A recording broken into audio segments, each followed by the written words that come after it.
A graça e a paz do Senhor Jesus. Abra sua Bíblia em 1 Pedro capítulo 2. 1 Pedro 2. Nós vamos ler os versículos 9 e 10. 1 Pedro 2, 9 e 10. Mas vós sois a geração eleita, o sacerdócio real, a nação santa, povo adquirido, para que anuncieis as virtudes daquele que vos chamou das trevas para a sua maravilhosa luz.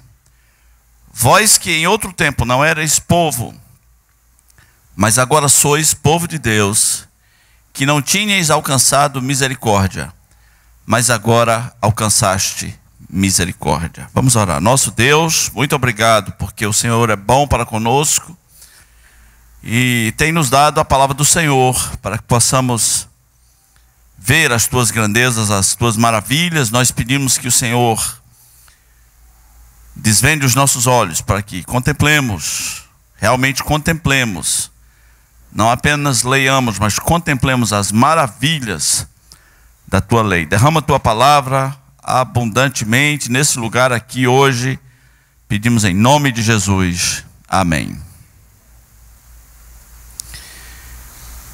Quando uma igreja como a nossa, outro dia perguntaram se a gente é reformado.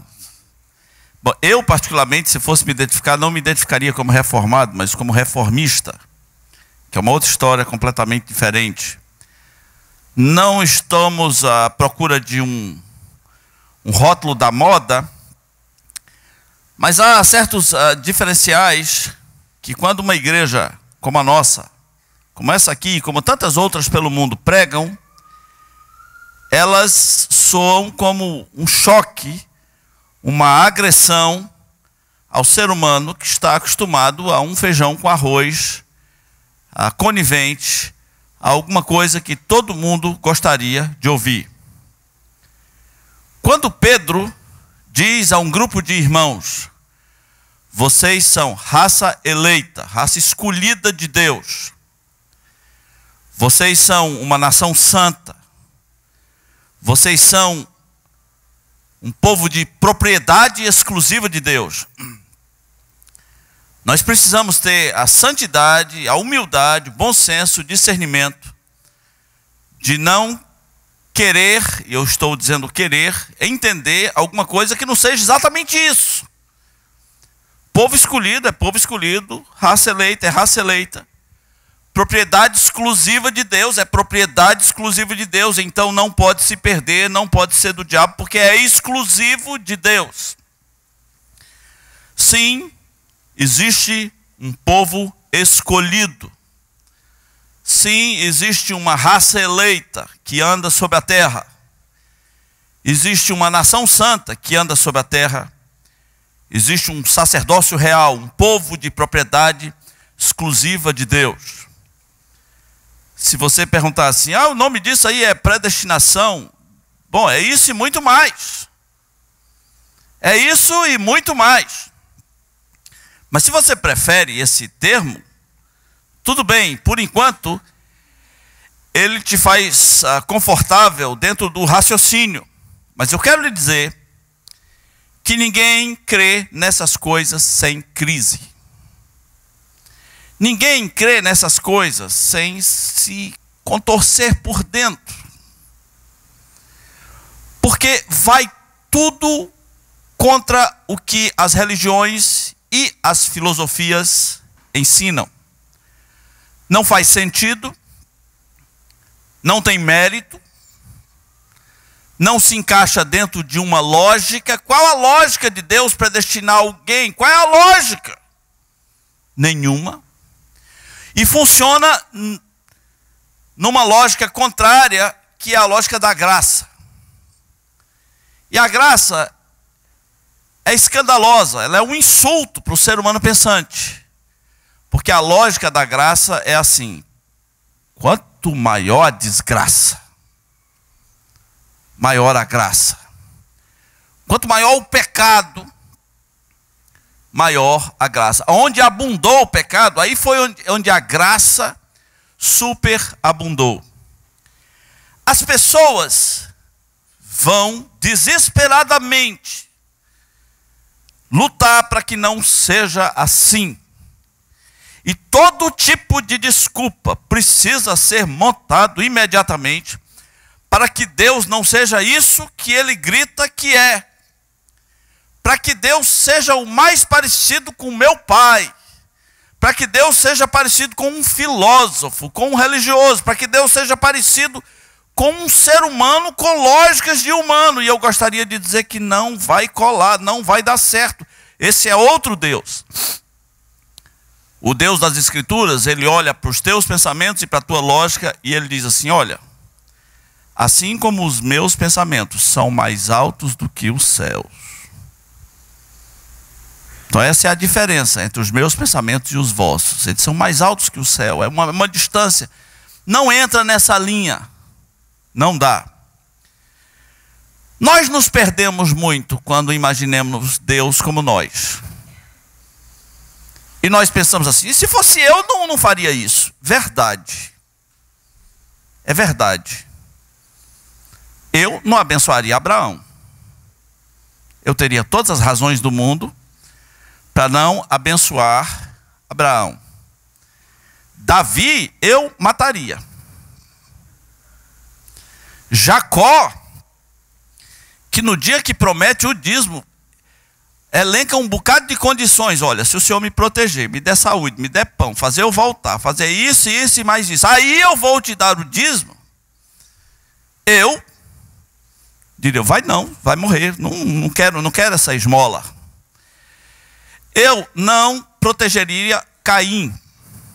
Eu mataria Caim. Eu não ia colocar um sinal nele de graça para protegê-lo. Para que proteger Caim? Sim, graça não segue as lógicas que eu e você estamos acostumados. Dentre todos os argumentos para que a raça eleita não seja a raça eleita, tem um que parece muito plausível.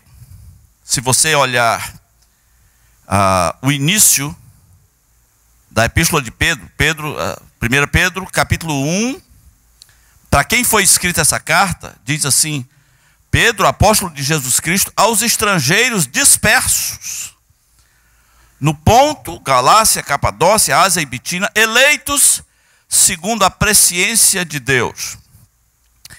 Então, primeiro disseram assim, olha, esse grupo raça eleita, está falando dos judeus, porque está aqui, ó, os estrangeiros dispersos, os forasteiros da dispersão, da diáspora, né, como os historiadores gostam de chamar. Então, não são os cristãos, são os judeus espalhados pelo mundo inteiro. Leia o resto do capítulo 1 e você vai ver que Pedro está falando de pessoas que conheceram Jesus Cristo. Pessoas que têm o Espírito de Jesus Cristo. Pessoas que tiveram a experiência que o Senhor é bom.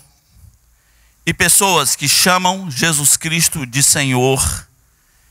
E por causa disso, invocam a Deus como Pai. Isso não se aplicaria a um judeu comum. Ele não chamaria Jesus Cristo de Senhor Jesus Cristo.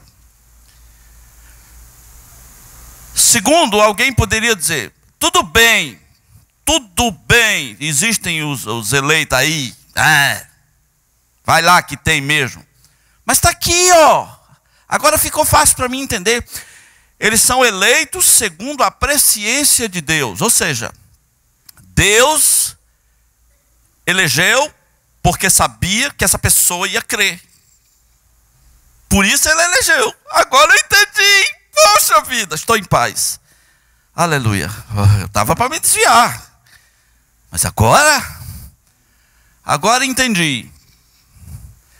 Então vamos ver se é assim. Deus escolheu, porque sabia que o coração do ser humano ia ser bonzinho e crer. Eu tenho duas perguntas. Isso não coloca o mérito no ser humano? Se Deus escolheu fulano porque fulano ia ser bom, então o mérito é do fulano, nunca de Deus.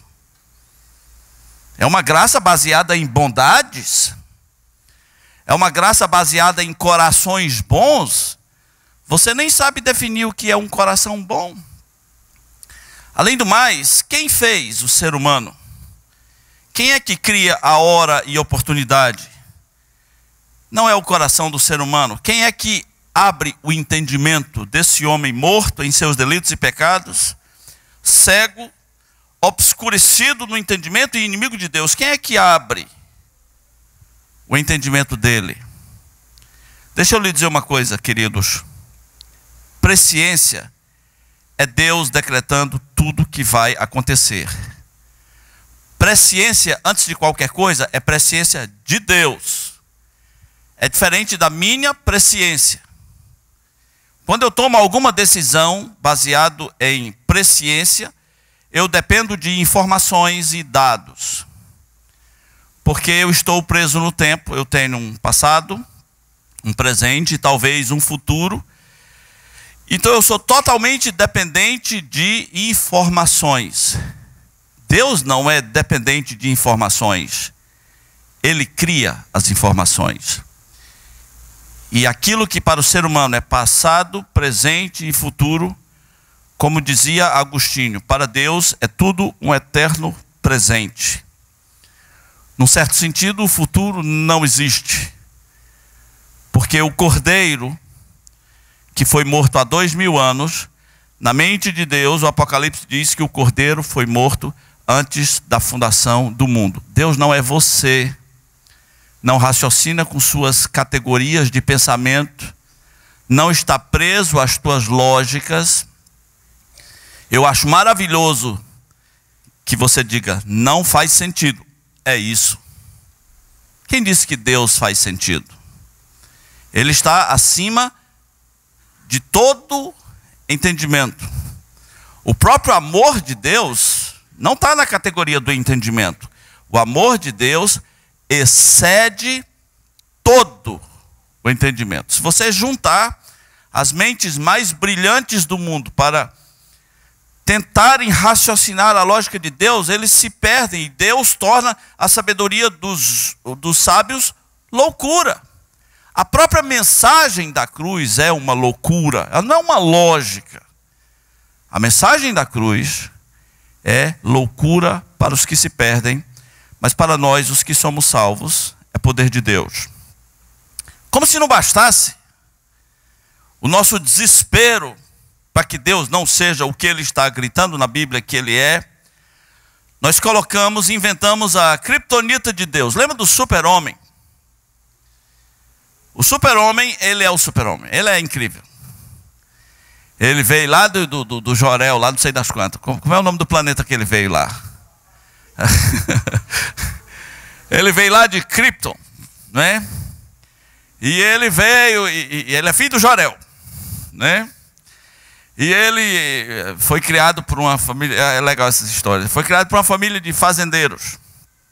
Um casal lá, de colonheiro, uma colônia lá perto.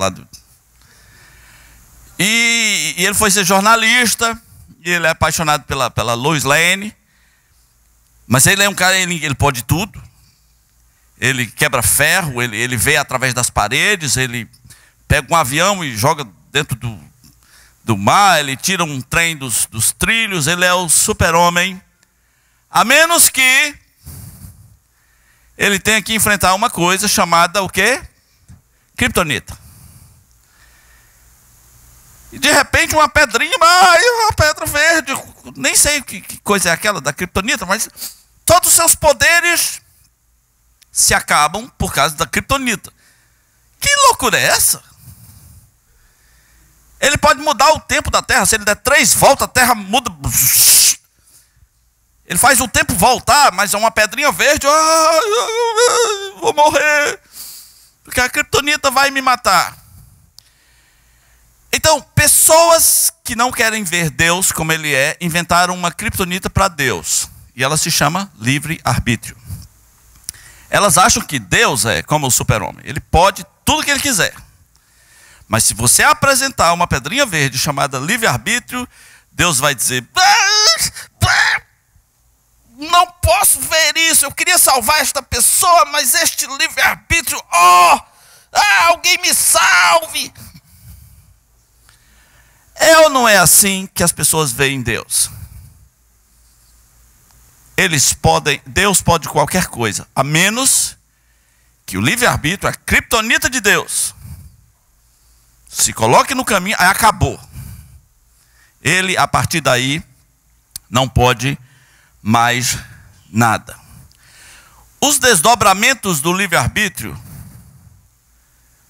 são interessantes. Por exemplo, com base no livre-arbítrio, as pessoas andam dizendo que Deus é educado. Deus é educado. Ele não força. Deus é muito educado. Estudou em Harvard. Ele é um diplomata. E ele é educado. E toda hora eu estou vendo pessoas dizendo: Deus é educado. Você acha que a pessoa que está aí do seu lado é educada? Sim ou não? Sim ou não? É educada essa pessoa que está aí do seu lado? Né? Por que ele é educado? Primeiro, alguém o educou. Né?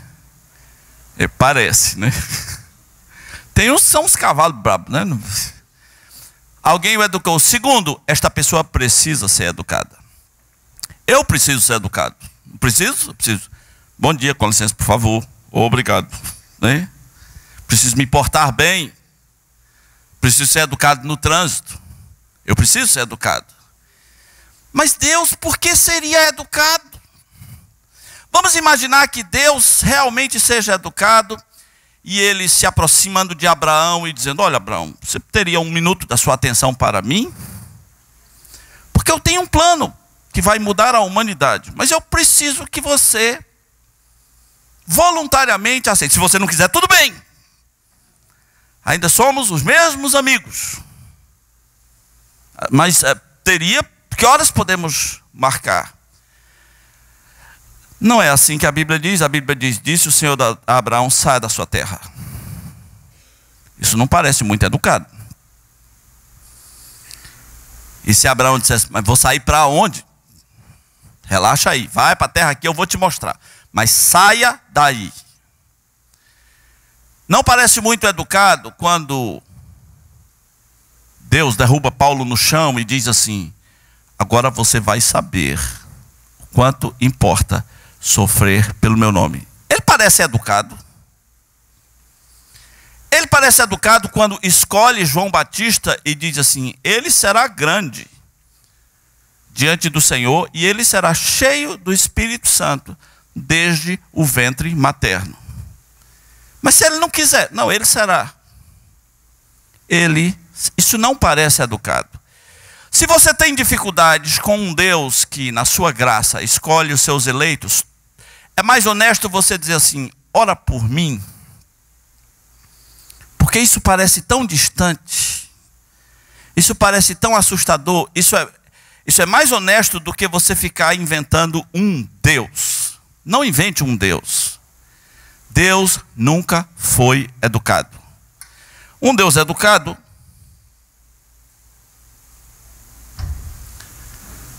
não move tudo para a sua própria glória o tempo inteiro. Tudo é dele, por ele e por meio dele. Absolutamente todas as coisas são dele, por ele e por meio dele. Você sabe que o livro de Romanos é uma tentativa de colocar essas ações eletivas de Deus dentro de uma lógica. E em Romanos, Paulo faz todas as perguntas que os seres humanos fazem. Todas as perguntas. De que se queixa Deus? Aí vamos pecar então. Todas essas bobagens que a gente ouve.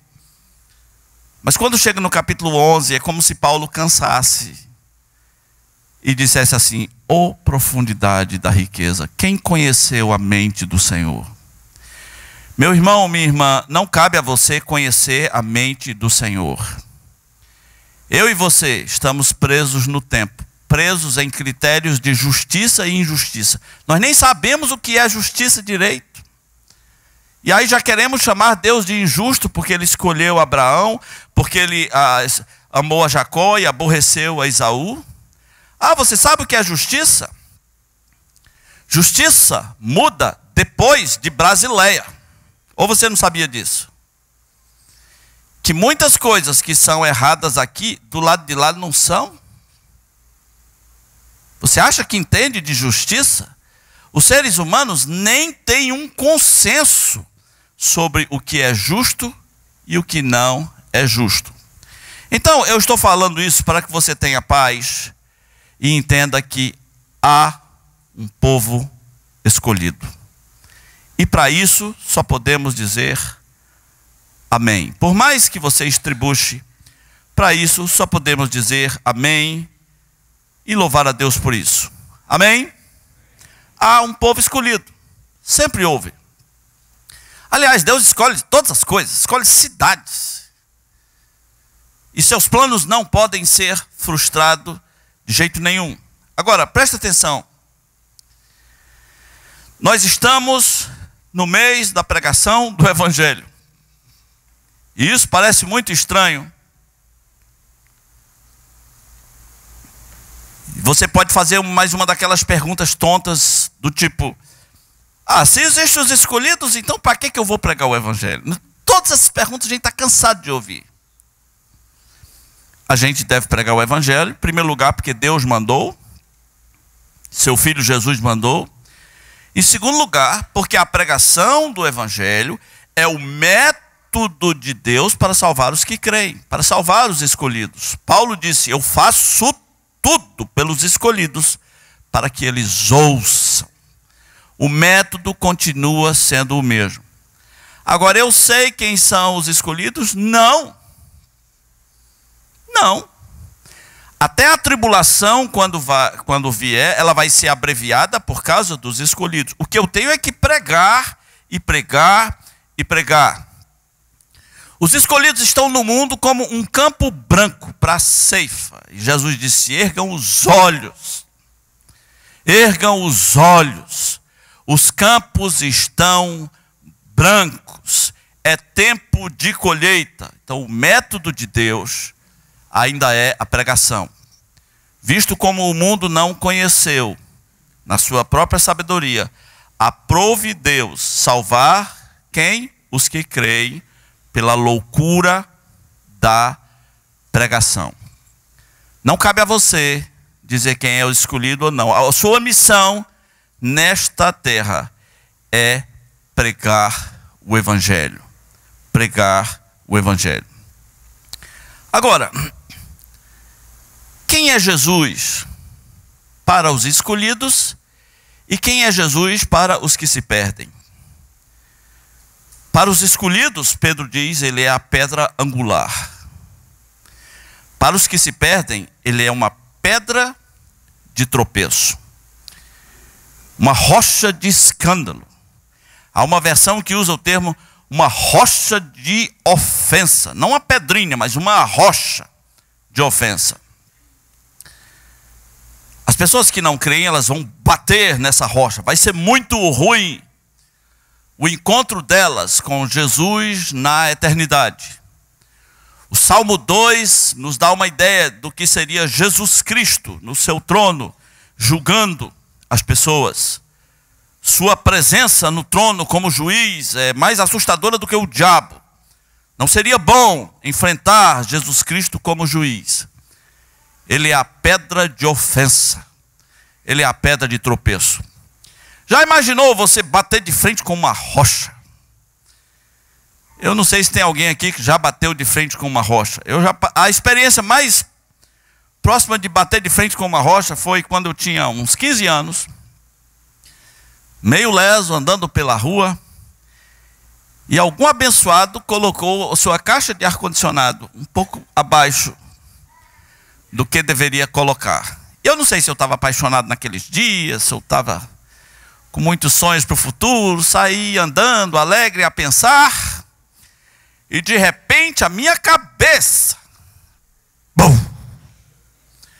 Foi esse o barulho que fez dentro do meu cérebro. A minha cabeça bateu na Os mais novos nem sabem o que é uma caixa de ar-condicionado.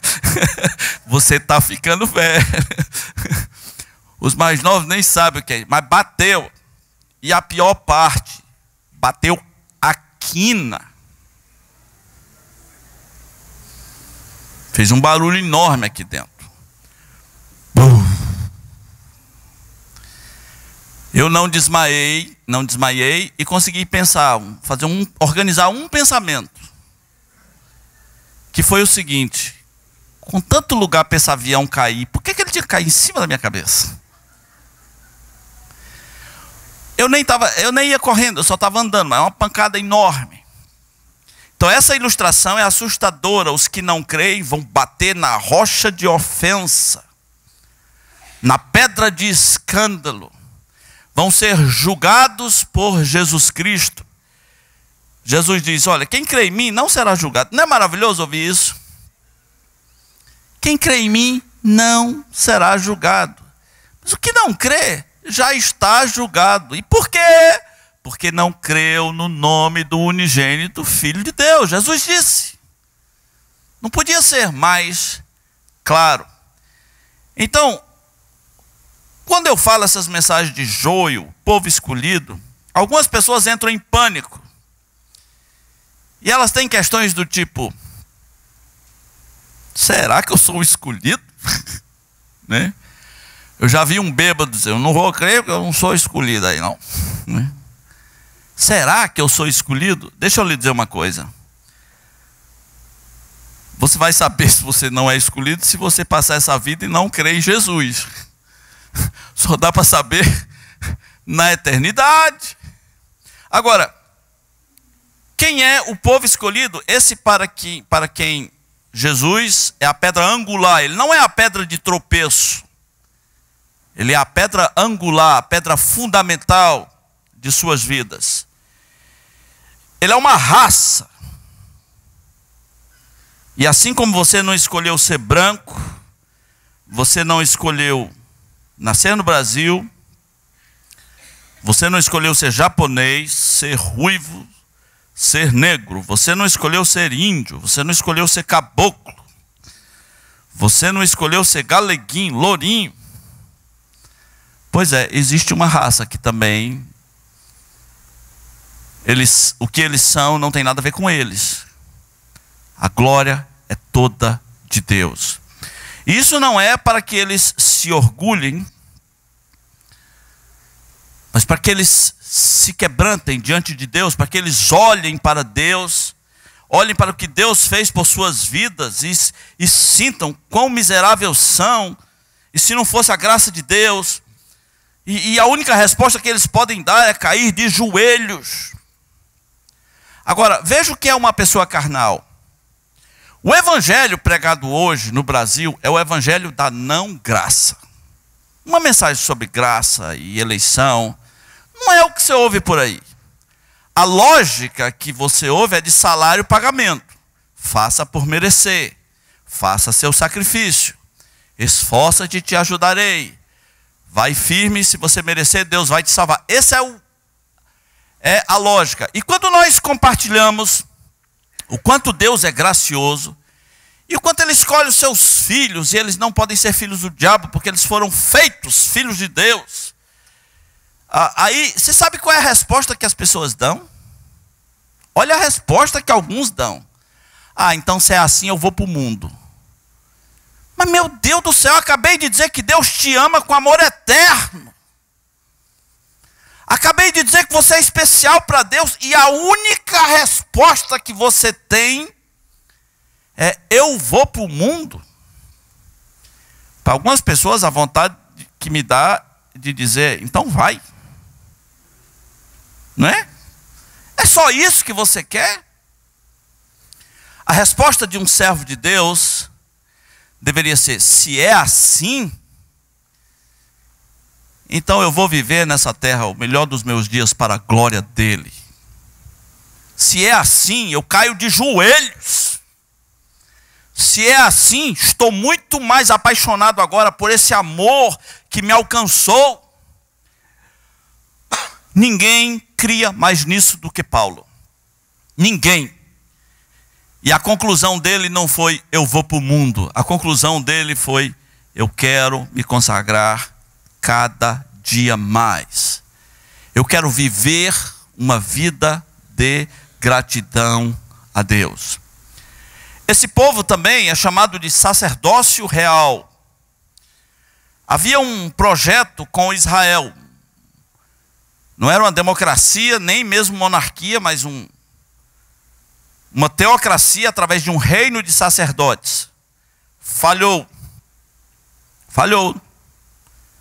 Eles foram para a monarquia, depois foram para... Hoje é nem sei direito o que é lá, um presidencialismo, alguma coisa. Um parlamentarismo, alguma coisa assim. Mas a igreja, os escolhidos são chamados de sacerdócio real, porque há um reino esperando para que eles reinem. Esse povo é chamado de nação santa. Nação pressupõe costumes, pressupõe uma linguagem própria. Esse povo tem os seus costumes, esse povo tem a sua própria linguagem. E esse povo também é chamado de, não é a versão que eu estou usando hoje, mas é chamado de, eu gosto muito disso, propriedade exclusiva de Deus. Isso não é maravilhoso? Propriedade exclusiva de Deus. Um dos sofrimentos mais sutis que o diabo faz os cristãos passarem é confundi-los na área da certeza da vida eterna. E acredite, vá para a porta de qualquer igreja, esprema os crentes, a maioria não tem certeza da sua vida eterna. Se você perguntar, meu irmão, se você morrer daqui a 3 dias, para onde é que você vai? E as respostas são de alguém que não conhece a graça de Deus. As respostas são algo do tipo, olha, se eu permanecer fiel, estarei no céu com Jesus. Eu tenho uma má notícia, ninguém permanece. Tem uma péssima notícia. Você que tenta ser seu próprio salvador, que acha que Deus vai olhar para você um dia e vai dizer, mas que menino esforçado, olha, ele permaneceu, oh menino lindo, vou salvá-lo. Não é assim que funciona. Porque se Deus escaneasse tua alma por 30 minutos, Ele veria cada coisa.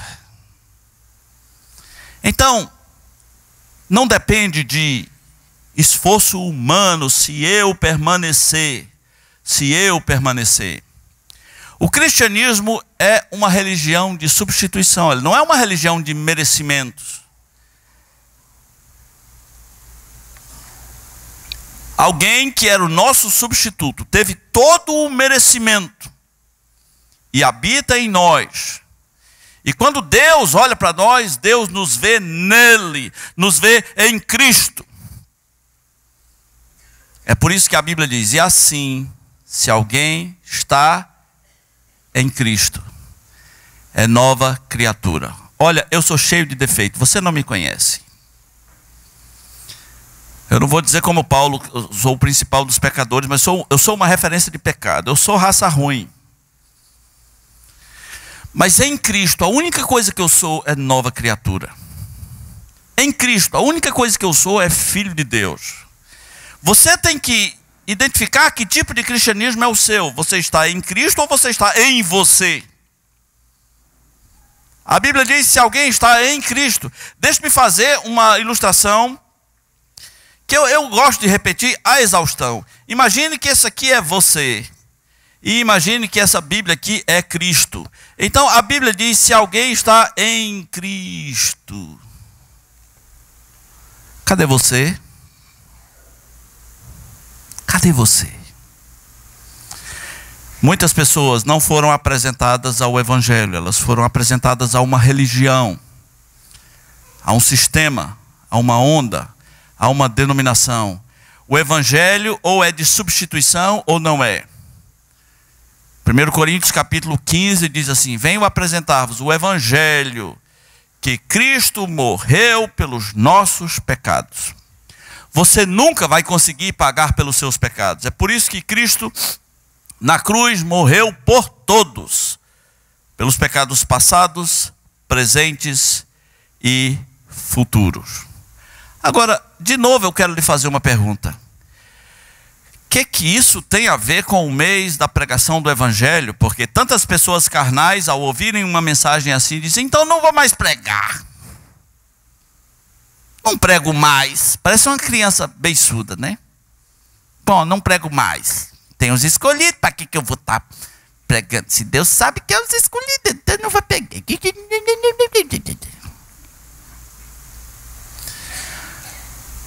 Outros, ao ouvirem essa mensagem, eles podem ficar muito orgulhosos e pensarem assim, eu sou escolhido. Então existe nós, os escolhidos, existe o resto do mundo. Alguém uma vez, ao ter que tomar uma decisão, no seu ambiente de trabalho, falou assim, preciso conversar com o meu pastor. Uma pessoa que estava do lado falou, poxa, que coisa bonita, como eu gostaria de ter assim, um pastor para tomar decisões, eu ter que conversar com o meu pastor. Resposta, não vem não, isso é só para os escolhidos. Sim, dependendo do coração, essa mensagem pode produzir pessoas muito arrogantes. Meus irmãos, Deus é como é e nos salva pela sua graça, mas não é para a gente ser arrogante.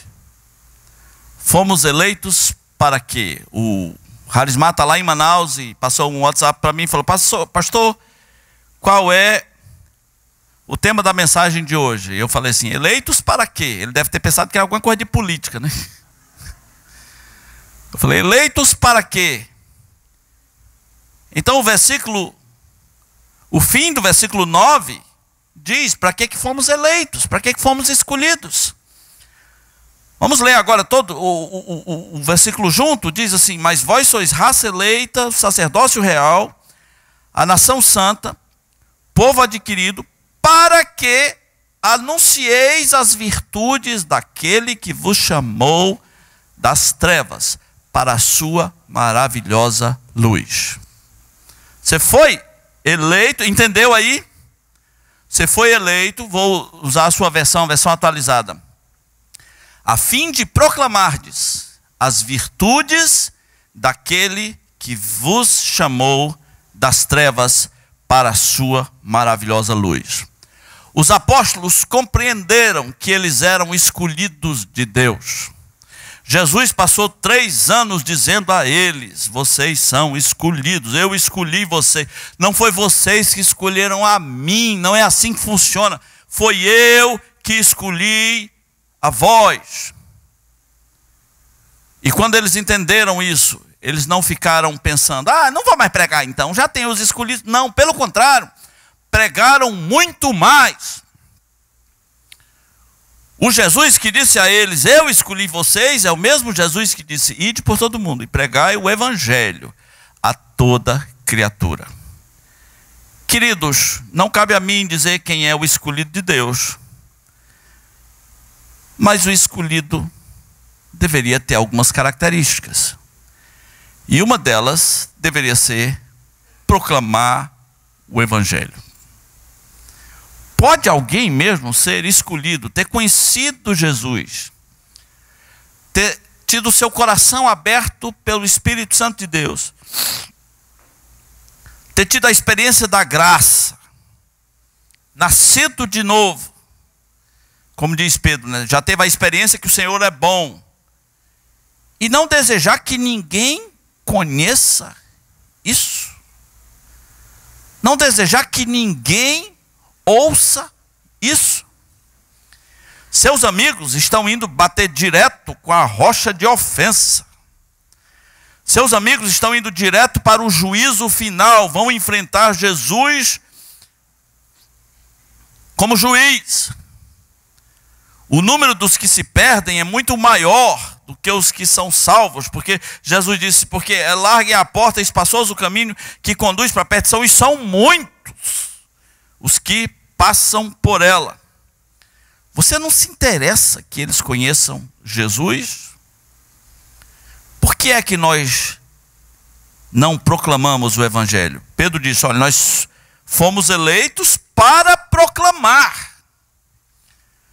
Paulo em Efésios diz, fomos predestinados para sermos santos e irrepreensíveis. Não é só para ficar se gloriando de que foi escolhido.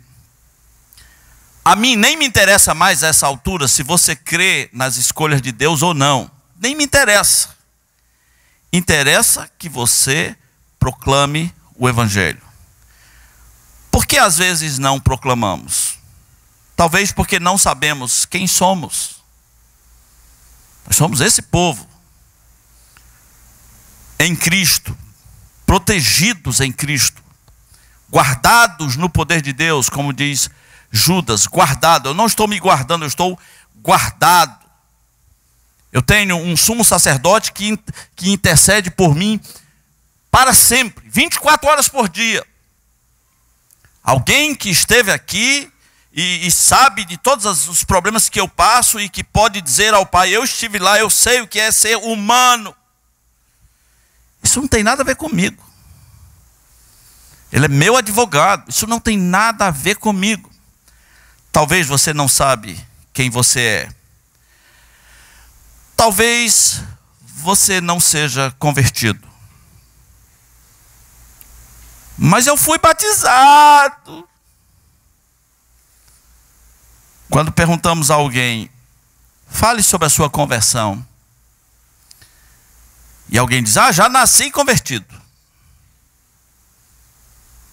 Esse precisa ser evangelizado. Se alguém acha que nasceu convertido, precisa ser evangelizado. Como foi? Você nasceu, aí o médico puxou você pelas pernas, deu uma palmada no bumbum, aí você falou, Gugu, Dadá, eu me arrependo, eu aceito Jesus. Foi assim? Ninguém nasce convertido, porque a conversão é uma experiência que te leva a ter nojo do teu pecado. A conversão te leva a um contraste com a santidade de Deus, e você tem o entendimento de que você ofende a um Deus santo. Em alguns casos, angústias do inferno se aproximam de você. Você entende que Deus seria justo se condenasse você. A conversão é o reconhecimento de que você não pode ser salvo a não ser pelo sangue de Jesus. E ninguém nasce assim.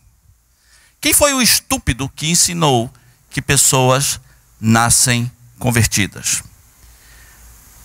Talvez você saiba quem é, você seja convertido, mas você não tem gratidão. Você não tem gratidão. Ao ouvir uma mensagem da graça, você diz, se é assim eu vou para o mundo. Se é assim eu não vou pregar mais. Paulo disse que ia dedicar toda a vida dele para conhecer esse mistério. Conhecer o poder de Deus, conhecer a ressurreição, conhecer o poder que pega um homem como Paulo, invade sua vida e o transforma num vaso para a glória de Deus. Eu não sei se há pessoas aqui que não confessam Jesus como Salvador, e você está pensando assim, e eu? E eu com isso? Olha, querido, a mensagem do Evangelho tem sido pregada. Ninguém vai poder se desculpar diante de Deus dizendo, eu não era um escolhido. Me parece que o céu só tem um argumento. Seja Deus verdadeiro e todo homem mentiroso. Todos os teus argumentos diante de um Deus perfeito, eles são mentirosos.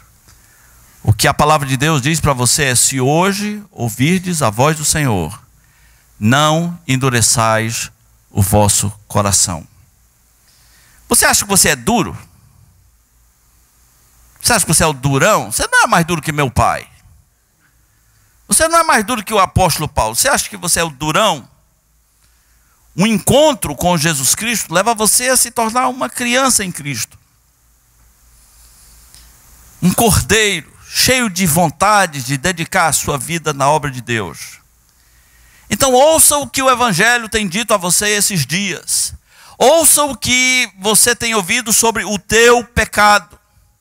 Pare de achar que você é bom. Diante de Deus você é incapaz. As tuas melhores obras não podem seduzir Deus. Não há nada em você que Deus olhe e diga: oh, nada. Ele não diz isso nem sobre os anjos perfeitos que o adoram. Não há nada em você que possa seduzir Deus para dizer: olha, nunca vi ninguém como você. Você é esforçado. Você é incrível. As tuas melhores obras são como trapos de imundícia. Ouça o que o Evangelho diz sobre o teu pecado. E chegue diante de Deus com convicção de pecado. E clame a Deus para que Jesus seja real para você. Para que você realmente conheça Jesus. Se esse é o caminho de Deus, se esse é o método de Deus, queira conhecer Jesus.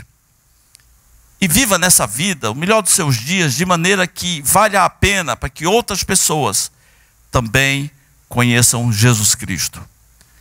Eu não desejo para ninguém que na eternidade se encontre com Jesus como o juiz. O ser humano, todo pecador, encontrar-se com um juiz puro, santo, perfeito, isso não vai ser bom. Isso não vai ser bom. Seria melhor pedir que os montes caíssem por cima de você. A mensagem do Evangelho nos livra, inclusive, desse dia. Jesus diz: olha, quem crê na minha palavra, crê naquele que me enviou, nem entra em juízo, nem vai ser julgado, mas já passou da morte para a vida. Que você passe da morte para a vida e entenda que isso é obra de Deus, não é do teu raciocínio. É uma obra de Deus na sua vida. Vamos orar. Nosso Deus, nós reconhecemos que há um povo escolhido nessa terra. Pelo Evangelho que chegou a nós nos entendemos que fomos feitos assim, raça eleita, sacerdócio real. Mas talvez esteja faltando essa parte do proclamar as virtudes de Deus nessa terra, proclamar o Evangelho de Jesus. Eu quero te pedir, meu Senhor, por toda pessoa que está aqui, que já conhece Jesus Cristo, mas que o proclamar adormeceu, que já não há mais aquela chama, aquele interesse de fazer com que outras pessoas conheçam o Evangelho de Jesus Cristo. Que o Senhor ressuscite nos seus corações esse fogo, essa paixão, para que eles possam realmente amar as pessoas no sentido de transmiti-las o Evangelho. Eu quero te pedir também por aqueles que nunca tomaram essa decisão, que o Senhor se manifeste a eles como Deus, mostrando a eles que qualquer coisa que venha a acontecer é exclusivamente pela tua graça. Que haja o entendimento da graça de Jesus Cristo, que haja arrependimento, que haja rendição, novo nascimento, conversão e uma vida vivida plenamente nessa terra, para a honra e glória do teu nome. Pedimos em nome de Jesus. Amém.